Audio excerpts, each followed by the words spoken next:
우리 창세기가 길어가지고 인물별로 이렇게 강해를 해오고 있는데 오늘 이제 아브라함의 죽음으로 아브라함 인생에 대한 삶에 대한 시리즈 또 강해를 이제 오늘로 마치게 됩니다.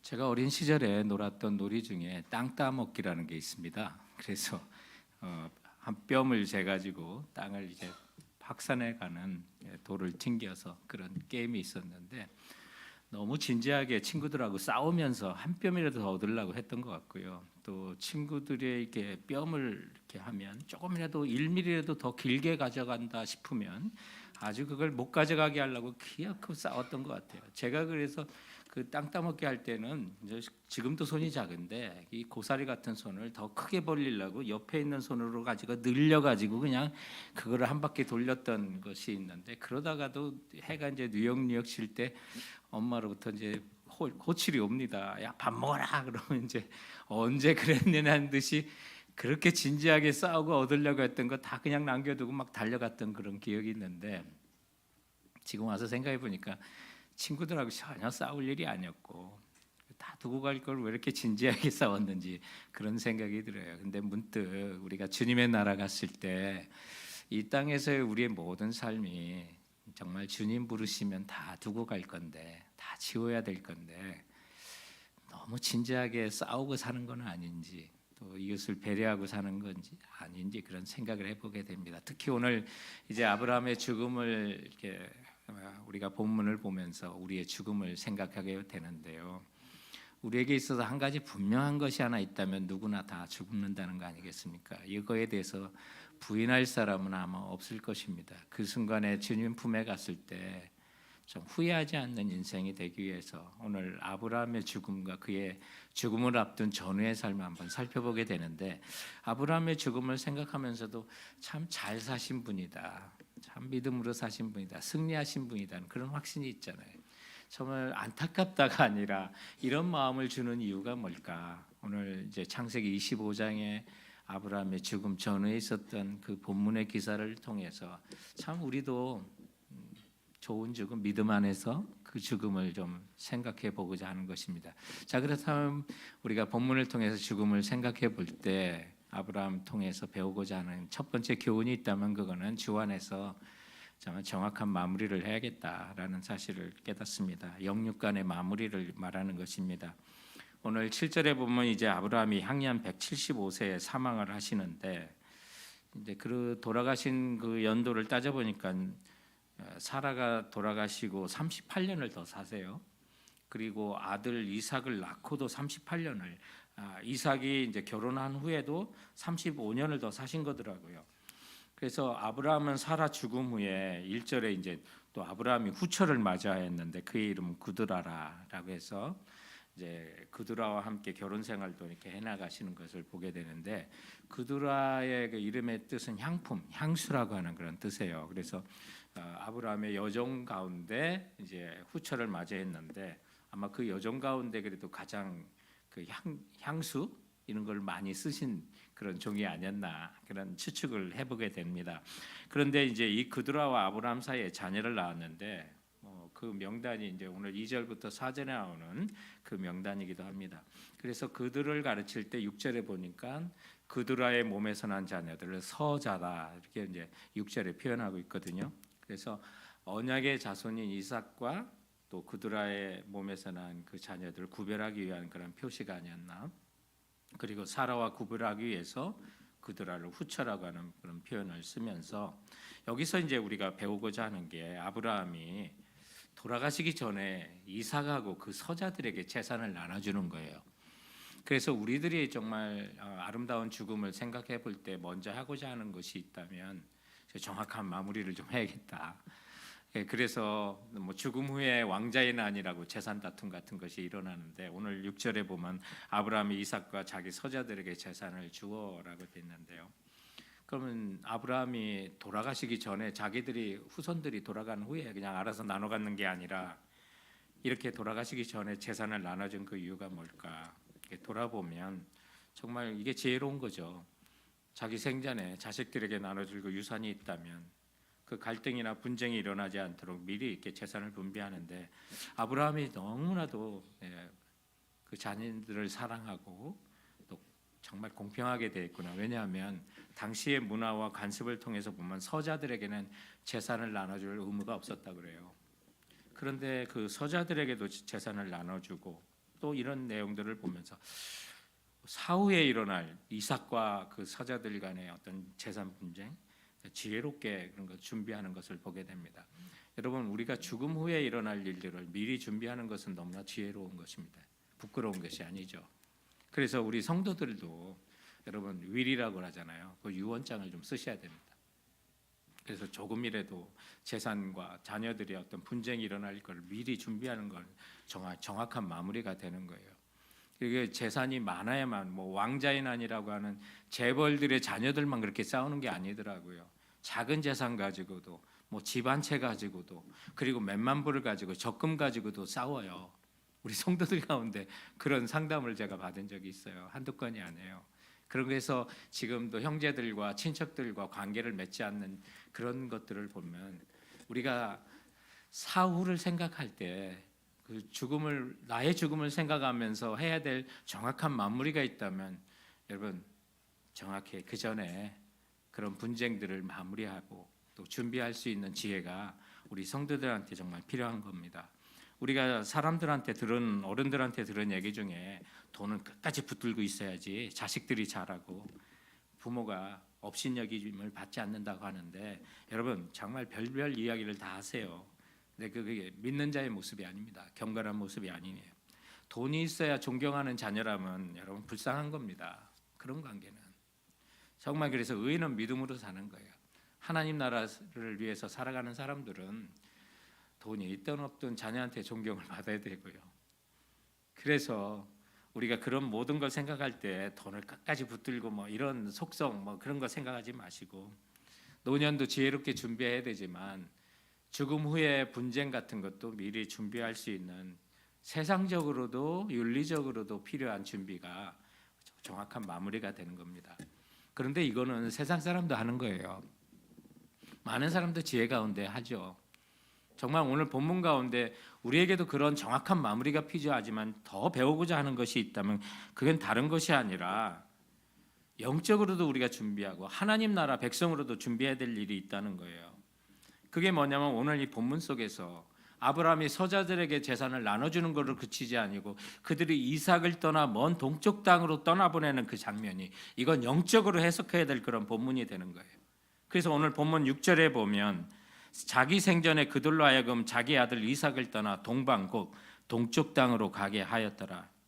여기 보니까 아브라함이 서자인 이삭이 있는 그 땅을 떠나 동쪽에 가서 그 서자들이 살도록 그것도 갈등을 최소화하는 방안이기도 하였겠지만 오늘 하나님의 언약에 또 약속의 자손인 그 이삭에게 주마하신 그 땅을 지키고자 하는 하나님께서 그에게 하신 아브라함에게 하신 그 언약을 얼마나 철저하게 지켜가는지 하는 것을 보여주는 거예요.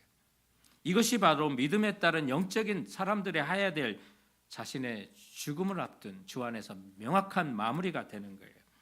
그것을 오늘날 우리의 모습으로 바꾼다면 다시 말하면 그거는 영원한 하나님의 나라를 위해서 마지막까지 우리가 살아야 한다는 걸 보여줘요.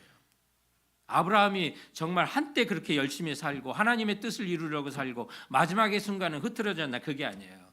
그의 노년에도 하나님이 그 주신 그 사명을 붙들고 내가 너에게 주마 내 자손에게 주마 하늘의 별과 같은 자손을 만들어주마 그 소망을 가지고 자신의 후손이 그 약속의 땅을 지키도록 그리고 그 약속의 땅을 지키는 데 방해가 될 그런 서자들의 어떤 모습이 보인다면 다 떠나보내는 이런 모습 속에 자녀들과 함께 제가 살아보니까 떠나보내고 싶은 자녀가 없더라고요.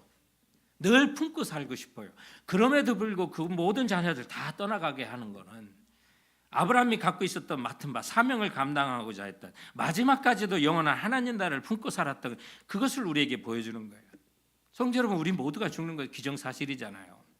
오늘 아브라함이 죽음을 앞두고 취한 이 모든 조치가 이삭 한 사람만을 위해서 준비하고 그것이 전부인 것처럼 준비하는데 그것으로 인해서 또 이삭의 씨를 통해서 야곱이 나오고 야곱의 씨를 통해서 12지파가 나오고 그 지파를 통해서 유다 지파를 통해서 예수 그리스도가 다윗이 오고 예수 그리스도가 오시는, 주님 오시는 길을 예배한다는 사실을 생각한다면, 오늘 우리에게 주는 하나님 마지막까지 우리 하나님 나라를 예배하면서 준비하면서 그날을 위해서 마지막까지 살아가는 그것이 주님 다시 오실 길을 예배하는 내게 주신 사명을 감당하는 길이구나. 여러분 깨달으셔야만 하는 거예요.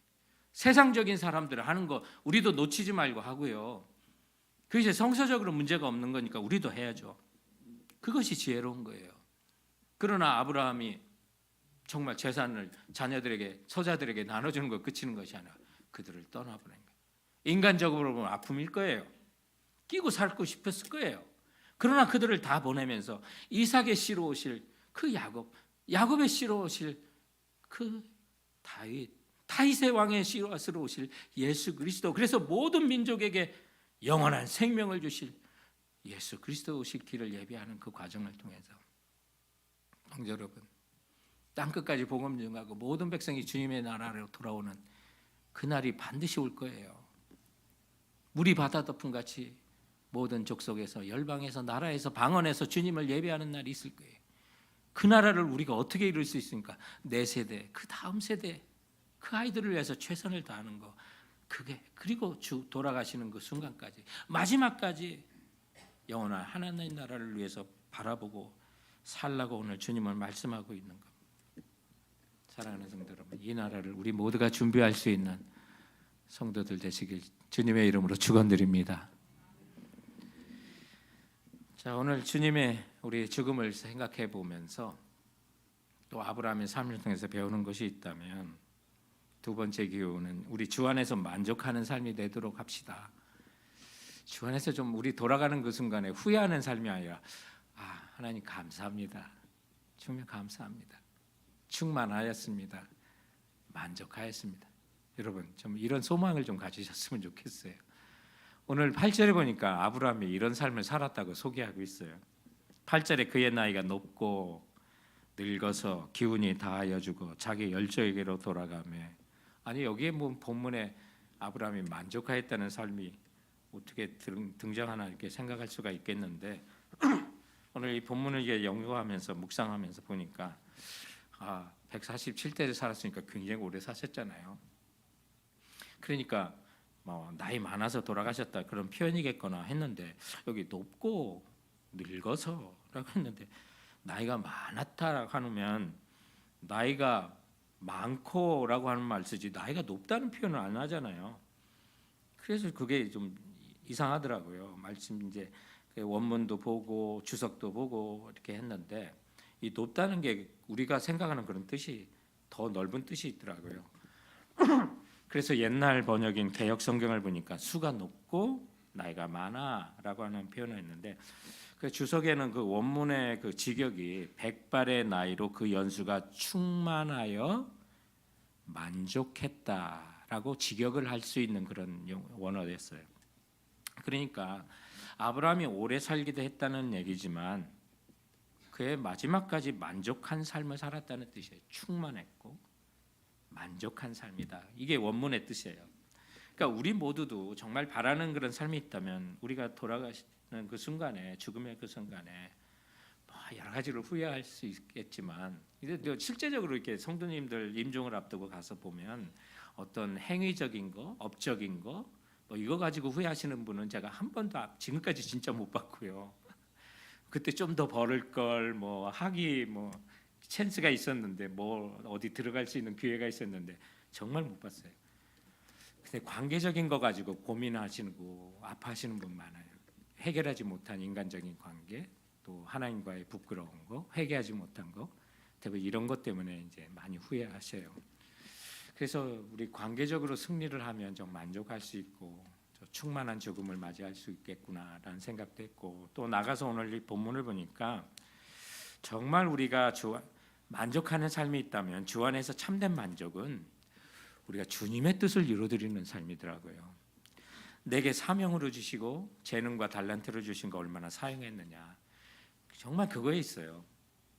그래서 내게 주신 그 기회를 하나님이 그 주시고 하나님의 뜻이 나를 통해서 이루라고 하신 것을 이뤘다면 여러분 우리가 후회하지 않아요. 아브라함의 그 모습이 오늘 이 본문에서 그걸 보게 되더라고요. 아브라함이 늙은 나이에 후터를 둔 이유들을 생각해 보면 먼저 인간적인 생각이 가장 먼저 떠올라요. 우리 어르신들 이렇게 보면 어려움이 뭐냐고 물어보면 어른들 지금 와서 뭐 배고픈 거 얘기하시는 말 한 번도 못 들었고 그냥 하면 이제 여기저기 아프시다는 질병에 대한 얘기를 하시는데 그 중에서도 또 제일 많이 하는 게 있다면 외롭다는 얘기를 하세요. 이게 비슷한 연배로 함께 사셨다가 이제 한두 명씩 세상을 떠나시니까 가까운 친구도 없고 또 자신의 얘기를 들어줄 그런 사람들이 많지 않아서 그래서 외롭다는 얘기를 하셔서 우리 아브라함이 또 그 연세에 또 후처를 맞이한 게 충분히 인간적인 이유가 있겠구나 그런 생각이 들어요. 근데 오늘 본문이 정말 그 모습으로만 봐야 될 본문이냐? 결코 아니에요. 하나님의 뜻을 이루어드리는 그 과정으로 오늘 이 본문을 봐야 되는 거예요. 성경이 일부 일처제를 지지하지 않네? 정말 오해하는 거예요. 오늘 이 본문에 보면 아브라함이 99세가 되었을 때 하나님부터 약속을 받잖아요. 그게 창세기 17장에 있는 내용입니다. 4절에 보면 내가 너와 너의 언약을 세우니 너는 열국의 아비가 될지라. 열국의 아비가 된다고 하셨어요. 그리고 17장 6절에서 좀 두 줄 뒤에 보니까 그것은 이스라엘 나라만의 아버지가 아니었어요. 내가 너로 심히 번성하게 하리니 내가 내게서 민족들이 나게 하며 왕들이 내게서 나오리라. 여기 보니까 아브라함을 통해서 여러 나라 그 나라를 세우시고 그 왕들을 세우신다는 그런 뜻이거든요. 그렇다면 이제 아브라함에게 주셨던 하나님의 그 언약으로 오늘 이 본문을 보면 그드라의 후처와의 결혼과 그드라 사이에서 난 그 자녀들을 보면 이게 하나님의 뜻을 이루어가는 과정이에요. 자, 그래서 그드라가 6명의 아들을 낳습니다. 그 명단을 보시면 우리 눈에 익숙한 게 나와요. 북왕국 이스라엘을 멸망시켰던 게 아수르거든요. 이 그드라의 그 6 아들 중에 이제 욕산이라고 하는 아들에서 디단이라고 하는 또 손주가 나고 그 드단으로부터 증손자가 아수르 족속의 아수르가 나오는데 그게 아수르 족속 북왕국을 멸망시켰던 거기에 조상이에요. 그리고 눈에 띄는 게 너무 많이 있어요. 이 명단을 자세히 이렇게 보니까 특히 또 수하라고 하는 이름이 오늘 2절에 등장하는데 우리 수하를 어디서 많이 들었어요. 욥기를 보니까 2장 11절에 욥의 세 친구 가운데 수하 사람 빌닷이 나오는데 얘 바로 그 빌닷의 조상 그 수하 바로 그 사람이에요. 아브라함의 후손이에요. 그뿐만이 아니에요. 또 보니까 여기 말씀 속에서 스바가 또 나오네요. 스박이라고 우리도 이렇게 발음하기도 하는데 솔로몬의 지혜를 듣고 찾아온 그 여왕이 있는데 그 여왕이 스바 여왕이에요. 지금 이디오피아를 중심으로 펼쳐지는 그 나라들 거기도 아브라함의 후손들이에요. 그뿐만 아니라 2절에 또 미디안이 나오는데 미디안은 성경에 너무 많이 나와요. 그래서 창세기 37장에 보면 요셉의 형의 미움을 받잖아요. 그래서 웅덩이에 갇히기도 하고 죽을 고비를 건지다가 그래서 겨우 그래도 야 팔아먹지 않아 그래가지고 상인에게 좀 팔려가는 그때 은 20에 팔려갈 때 그 요셉을 사간 사람이 미디안 상인이에요. 그리고 나가서 모세가 결혼을 하잖아요. 누구랑 결혼합니까? 미디안의 제사장이었던 그 이드로의 7딸이 있는데 그 중에서 십보라라고 하는 그 아내를 맞이하는데 그게 바로 미디안의 후손이에요. 이런 거 보면 아브라함의 그드라의 결혼은 이거 하나님의 뜻을 이루는 거고 또 100세에 낳은 것 이삭을 낳은 것도 기적이지만 하나님께서 계속 전능하신 하나님께서 하나님 뜻을 이루기 위해서 끝까지 아브라함을 붙드시고 은혜를 주시는구나. 그 하나님이 어제 하나님이 오늘의 하나님이고 내일의 하나님이 동일한 하나님이시라면 오늘 우리들에게도 붙드시고 우리에게도 하시는 놀라운 계획과 언약이 있다면 그걸 끝까지 이루게 하신 것 분명하잖아요. 오늘 그렇다면 사랑하는 성도 여러분, 우리가 정말 잘 죽는 길이 뭐냐면 하나님 뜻 다 이뤄드리면 충만한 거예요. 만족하는 인생 살 수 있어요. 세상적인 거 아니에요. 세상 가지고 후회하는 사람 많이 봤어요. 그런데 정말 하나님 뜻 그대로면 하나님 감사합니다 고백하고 우리 죽음을 맞이할 수 있는 겁니다. 레오나르도 다빈치가 명언을 많이 남겨가지고 그분 명언집만 있는데 거기 보면 기억나는 게 있어요. 하루를 잘 살면 잠자리가 편안하고 인생을 잘 살면 죽음이 편안하다라는 그런 길이 있어요. 근데 이걸 성도들과 우리 그리스도인들에게 적용한다면 그것만 하나님 뜻을 이루어드리는 후회 없는 삶이 참된 만족의 죽음을 가져온다는 거죠. 스티브 파라라고 하는 사람이 쓴 책 가운데 삶의 마지막까지 쓰임받은 하나님의 사람, 이런 그런 책이 있어요. 이 책에 보면 1945년에 미국에 큰 부흥회 운동이 일어날 때 파사데나에서 부흥 집회가 일어나고, 또 그 당시에 정말 미국에 알려지기 시작한 10명의 아주 능력 있는 설교자들이 거기에 쭉 나와요. 근데 그 10명의 이름들, 뭐 설교를 배운 사람들한테는 다 기억하는 사람은 아니에요. 그 중에 3명은 다 기억해요. 템플턴이라는 사람, 그리고 블론 크로포드라고 해요. 그리고 나머지 한 사람이 빌리 그레함이에요. 근데 이 10명 중에 전국적으로 크게 영향을 끼치고 탁월하게 이름 들렸던 사람이 3사람인데 바로 그게 템플턴, 클로포드, 빌리 그레함이에요. 근데 그들의 그 후의 인생이 어땠나? 10년 후에만 추적해봐도 템플턴이라는 사람은 신앙에서 떠나요. 그로부터 대중으로부터 멀어지고, 그렇게 하나님의 큰 역사를 맛봤던 사람들. 그리고 나아가 클리포드라고 하는 사람은 가족으로부터 버림받은 채 방탕한 생활을 하다가 35세 나이에 아무도 울어주지 않는 그곳에서 허름한 여인숙에서 세상을 떠납니다. 그런데 유독 한 사람, 빌리 그레함 목사님만 지속적으로 하나님께 전 세계적으로 쓰임 받았다는 거예요. 그렇게 20대에 열정적으로 쓰임 받았던 설교가 10명 중에 오직 한 사람만이 삶의 마지막까지 쓰임 받았다고 하는데, 거기에 마틴이라고 하는 신학자가 빌리 그레함 목사를 그렇게 평가하면서 이런 글이 있어요. 빌리 그레함 목사는 결코 신비스러운 은사는 받지 못했다. 하지만 하나님과 성경을 전적으로 믿는 믿음과 한번 선택한 사람은 끝까지 신임하는 성품을 지니고 있었다. 성실성과 진실성, 정직성, 검소함이 그의 결정적인 은사였다. 여러분, 정말 그렇지 않나요? 삶이란 게 어떻게 시작하느냐가 아니라 어떻게 마치느냐가 정말 중요한 겁니다. 여러분, 지금 점점 열정을 잃어가서 역사 속에 사라지고 기억도 하지 않는 그 당시 뜨거웠던 10명의 설교자 중에 9명 쪽에 속합니까? 아니면 빌리 그레함처럼 마지막까지 하나님께 쓰임받는 그런 한 사람에게 속합니까?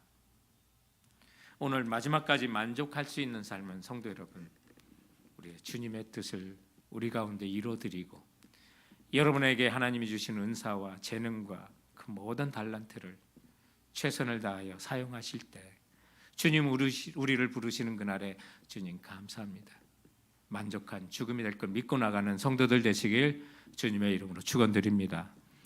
오늘 아브라함의 죽음을 생각하면 우리 죽음을 생각하는데 마지막 3번째로 기억할 것은 하나님 나라 축복을 자녀들이 얻도록 여러분 최선의 믿음의 길로 인도하시기 바랍니다.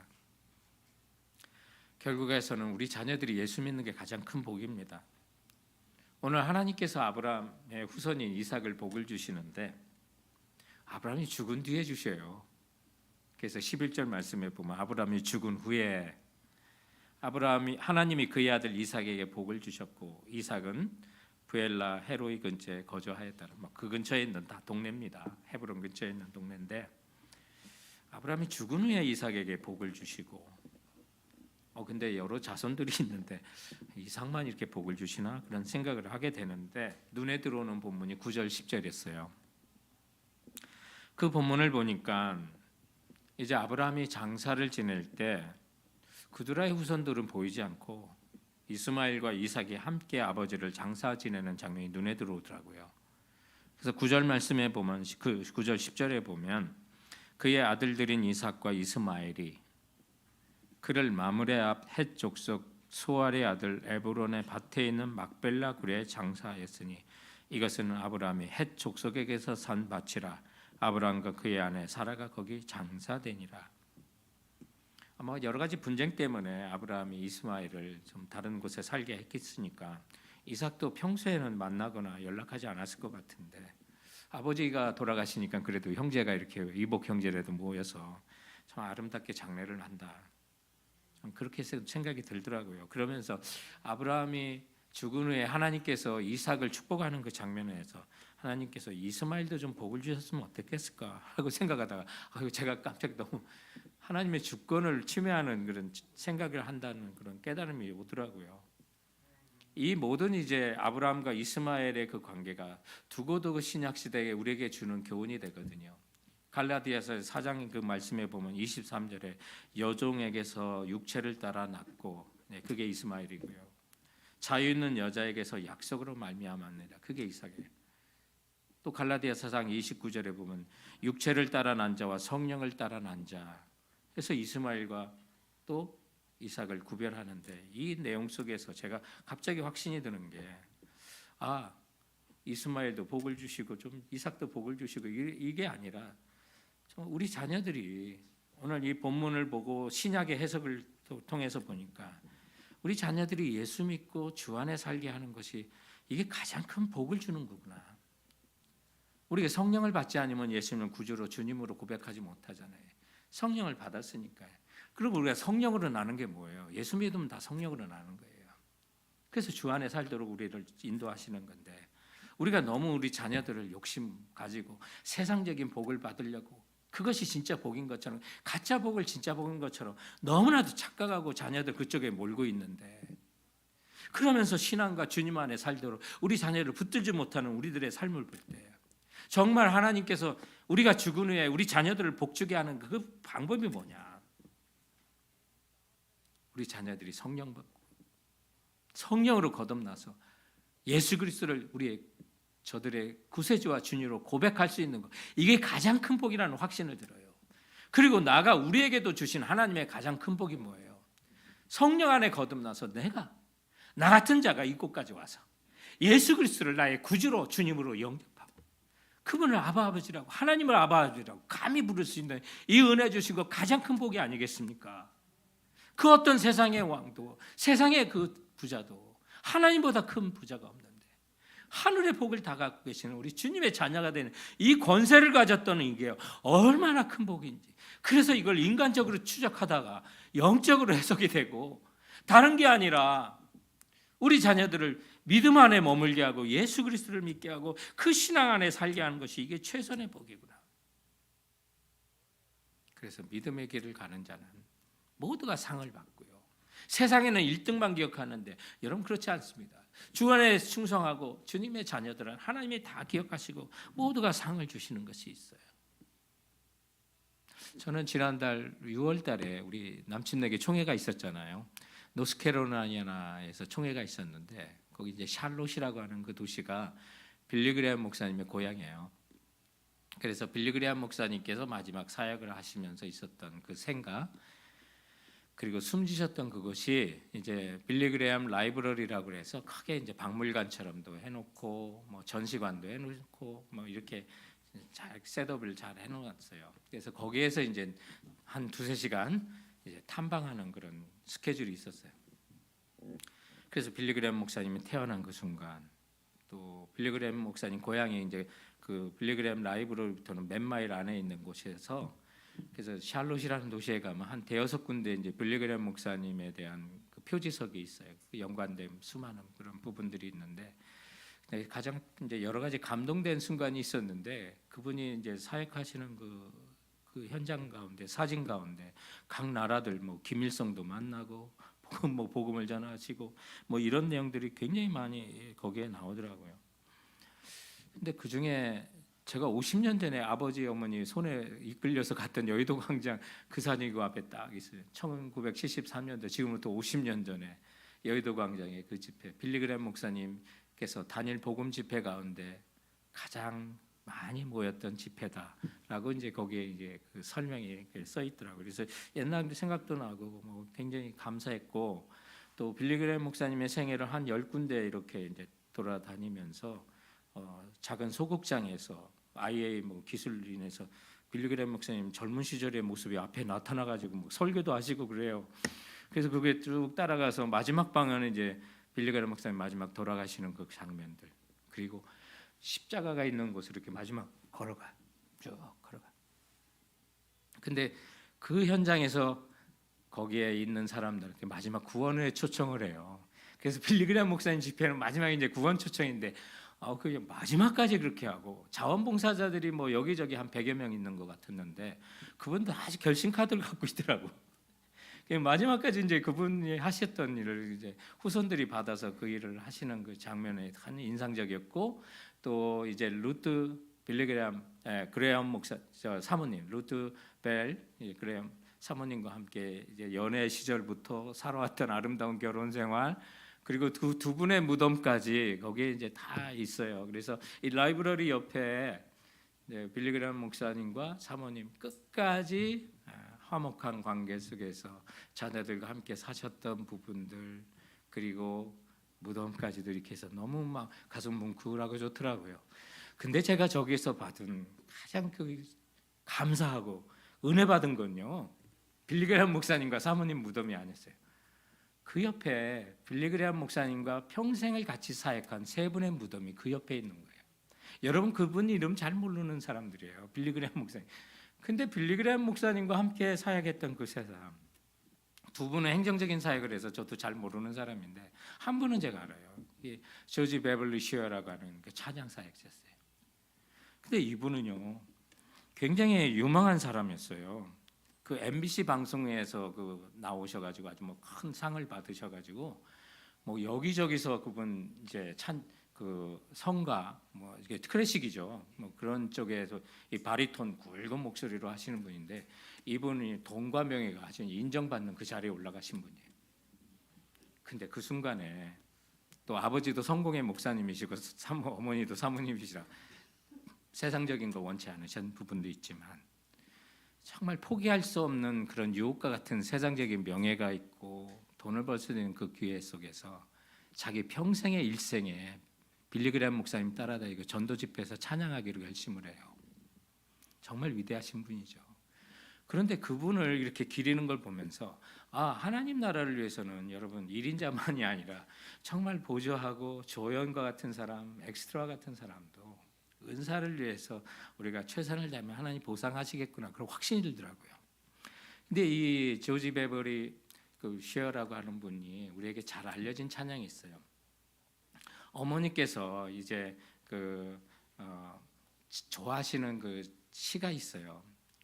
정말 그 복음적인 시가 있는데 그걸 늘 애우시고 다니시고 했는데 하루는 그 어머니의 그 시가 피아노 위에 이렇게 놓여 있는 걸 보면서 자신에게 그 마음에도 감동이 크게 와가지고 그 시에다가 곡을 써요 이분이. 그래서 작곡을 해가지고 이제 빌리그레함 집회 때마다 그 노래를 이렇게 부르시면서 다니는데 그 시가 이제 찬송가 94장이에요. 주 예수보다 귀한 것은 없네. 그리고 그 가사대로 이분이 사신 거예요. 이 세상 무게와 바꿀 수 없네. 영죽을 내 대신 돌아가신 그 놀라운 사랑이 잊지 못해. 주 예수보다 더 귀한 것은 없네. 이 세상 명예와 바꿀 수 없네. 이전에 즐기던 세상 일도 주 사랑하는 마음 뺏지 못해. 주 예수보다 더 귀한 것은 없네. 이 세상 행복과 바꿀 수 없대. 정말 그와 이 찬양의 가사처럼 정말 명예, 돈 그거 따르지 않고 일생에 하나님 영광을 위해 살고요. 빌리그레함 목사님께서 감동을 주고 정말 주님 앞에 돌아오려고 하는 그 순간에 이번 결정적으로 그 찬양을 부를 때 수많은 사람이 눈물을 흘리며 주께 돌아왔다고 하잖아요. 찬사와 박수를 보낼 때 그분이 자기에게 쏟아지는 그 찬사와 박수가 부담스러워서 여러분이 제게 보내는 그 찬사 박수로도 저는 주 예수 그리스도와 바꿀 수 없습니다 하고 주님께 영광을 돌렸던 분이에요. 그런데 이분의 그 무덤에 지금 뒤에 그분의 고향에서 가져온 종이 있어요. 그 종이 눈에 띄더라고요. 캐나다 출신입니다. 온타리오주 시골에서 태어나신 분이 이게 베버리 쉐어인데요. 이분이 가장 그리워하고 좋아했던 소리가 고향에서 들었던 그 농촌에서 그 낙농업을 했던 그 고향에서 들었던 그 종소리를 가장 좋아했다 해요. 그리워했대요. 그 본향의 종을. 그래서 여러 사람들한테 그 얘기를 했는데 이 조지 베버리 쉐어가 돌아가시고 그 무덤 속에서 빌리그레함 목사님 그리고 그 재단이 그분 고향까지 가서 자기 집에 있었던 종은 아니었지만 캐나다 온타리오에 있는 한 시골에 있는 그 종을 가져다가 거기다가 세워줬어요. 그게 이제는 그의 귀에 본향의 소리로 들리라고 했어요. 그래서 조지 셰어 베버리 이 셰어의 그 명판, 동판 거기에 그 스토리가 써 있어요. 그가 그토록 그리워했던 그 고향의 그 종소리, 이제 그 종소리가 하늘나라 본향에서 들린다고. 그리고 그를 부르는 소리는 이제 그가 들으면서 그 나라에 입성했다고. 그리고 마지막에 써있던 그 글이 뭐냐면 Welcome home, good and faithful servant. 집에 온 거 환영한다. 착하고 충성된 종아. 성도 여러분, 우리 주님의 그 너른 품에 안길 때 우리 이 주님의 그 음성 좀 들었으면 좋겠어요. 우리 모두가 이 땅을 떠나 그리스도인들은 영원한 본향에 이를 것입니다. 그 본향에 이르는 그 순간 우리 주님 품에 안겨 주님으로부터 이 소리, Welcome home, good and faithful servant. 착하고 충성된 종아, 집에 온 거 환영한다. 이 음성을 주님으로부터 듣는 우리 성도들 되시길 주님의 이름으로 축원드립니다. 기도하시겠습니다.